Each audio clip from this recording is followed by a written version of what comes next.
ngasiसे nga mathena khak leire nga mathena se ai ama sina paknam tau nganam taurage duga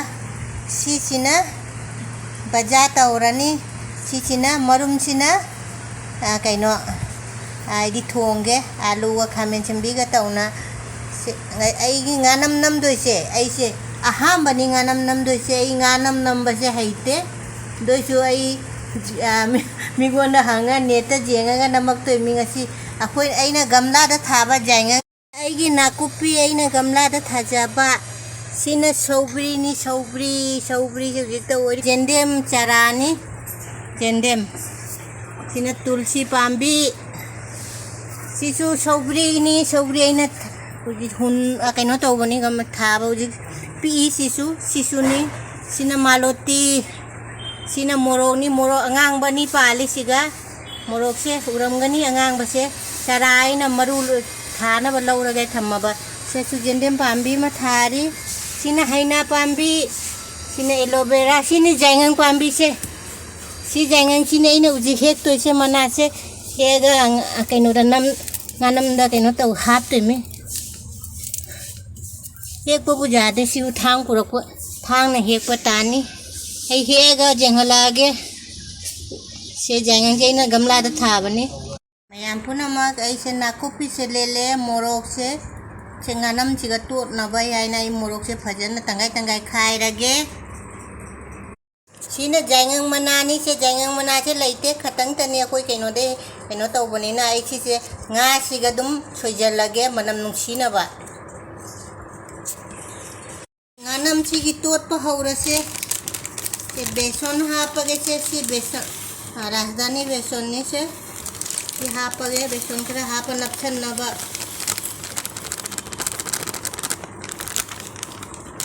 ऐसे इन्हें Bong ना हाय jangang mana लिया दी jangang mana से इन्हें सोयरे सी से हपचल लसी अदुगा से मुरो अटे को सी सो हपचल लसी नाकुपी सी सो हपचल लसी दम तक तो उजिग jangang khatang hap ke machu phajana ba dukai morok khatang ka hap ke morok angang ba morok atak pa se akang batak pa se khatang ka jama para morok te ko sujaw ra manina de jira maku khatang ga hap ge jira maku khatang ga ngam ngahing namdana ba aduga thumga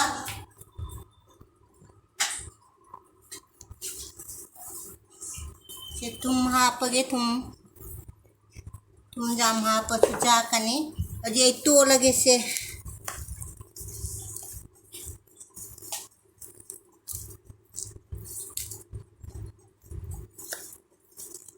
to laga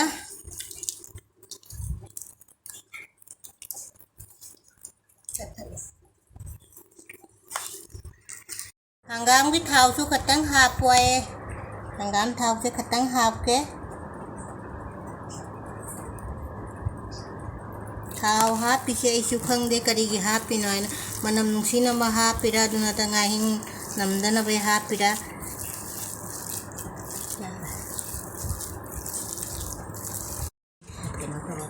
aina foil paper sigai se hap pe si matak ta ina kopi mana tabi ki mana se hap to ni ko si se si tharaga ne se je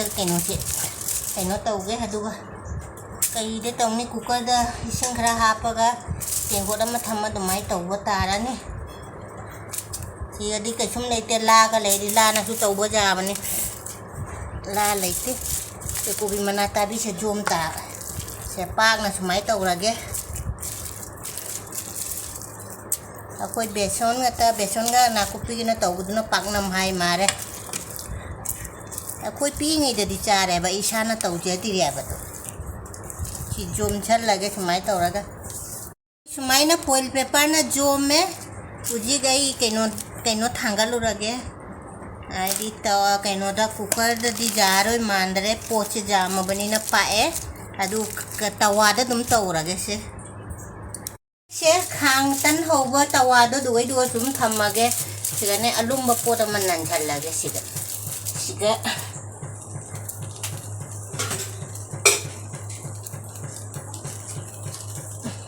si ising jaure asi ising si dum hap tinon nan jalage se ai di paknam se jengo mayam punam aham ba hawani ko paknam se ai di cha bu di pingi da khoi bo ibo go leiring da hawna moina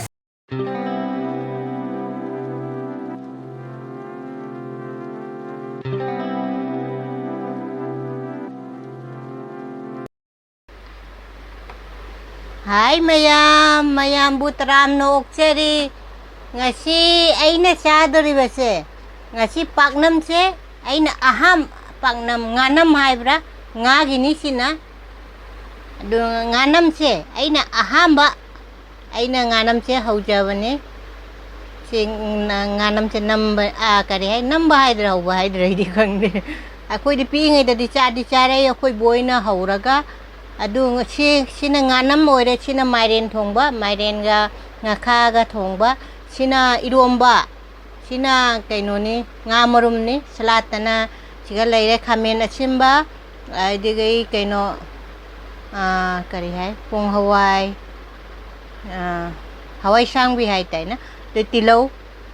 ngasi mayam punamak aiga chaba haurasi isinga na kha thausi ko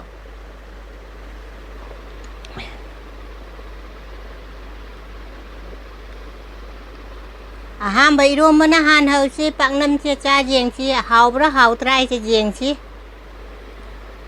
alu eromba ni eromba se ngama cha pora duga dine si papa kaino se paknam nganam haida ka hekta kauri cha dam ne hekta kaure ba si koi pingi da di charak pane akoi boina ka akoi pingi da koi boina tauna ai di kaino leite ba jaingang gi mana do jam da bani na inimbong na haire ai di choijala dum hat chalo jaingang mana do khara jam da bani na ai gamla da tha ba do aduna tauraga ho bani na mayam na macha ba ho ra se eromba se de haure paknam se cha jenge ai di nganam se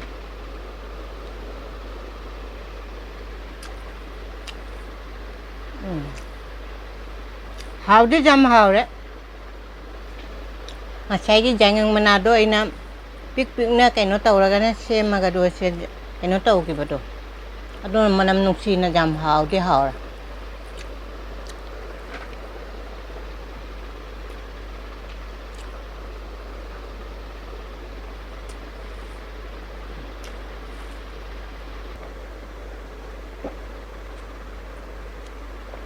jam ti hau di jane khwa omni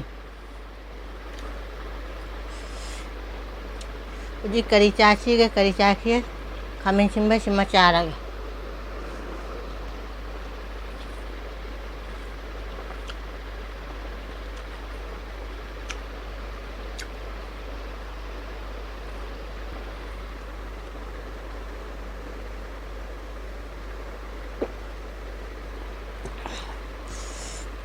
mairen thong ba che cha jeng che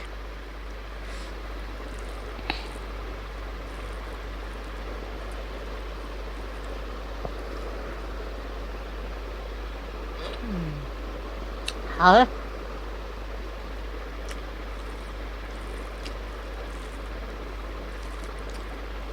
ngày xí xe quốc xe lù gà nè thao bún ấy tay xe lù lại bạn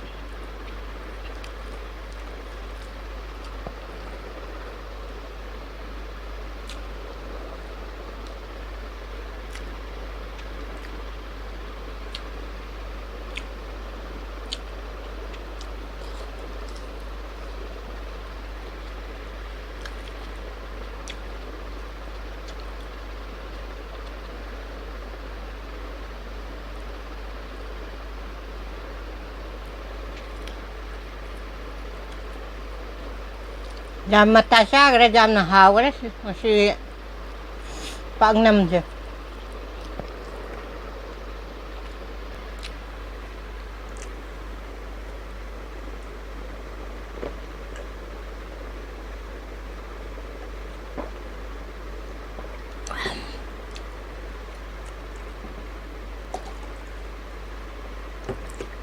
thum morok se chana na hawre thum morok se chap charam me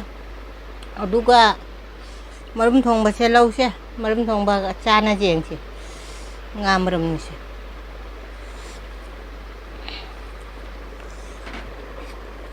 ginjang jam ma ga chabam khang di khang da bane hau bom khang da ba kam ba na cha doi na kam ba cha doi na khang da ginjang jam ma pak nang cha jeng nghe hau ma na khwa ma ai chuk jam hau rong ne khang ba ka tuk jam tha jaru da bane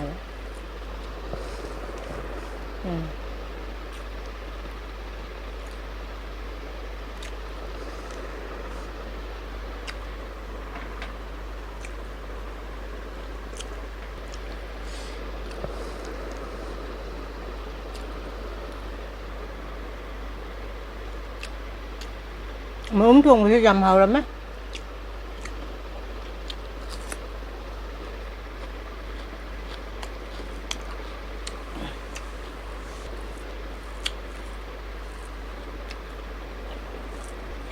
hao đây hao bên rang trà là đi ai đi công ngầm đây rồi mình chân này này hao tao á dám na hao tao cha thì mình chân cái này bà đu hình rang rồi cha cái bà đào hao tệ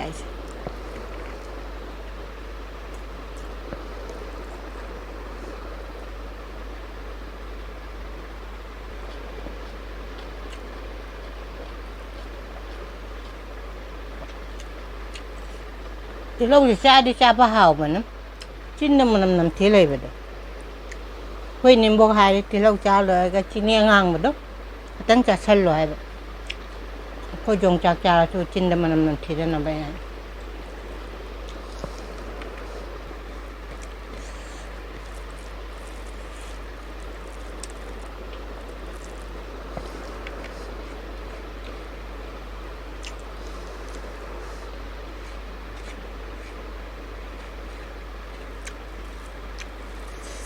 ai ngasih video saya sangat kayak pak nam gue na kayak no tau video suka video senang gak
Mayam pun mengasih di peluh ta kare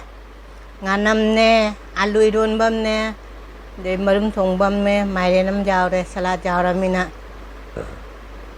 peluh ta kare ngasih di jam hau kare mayam pun nama ai video che nungai ra di anau ba jeng ba jaw di subscribe tau ba ka vi gano like tau share tau di anau ba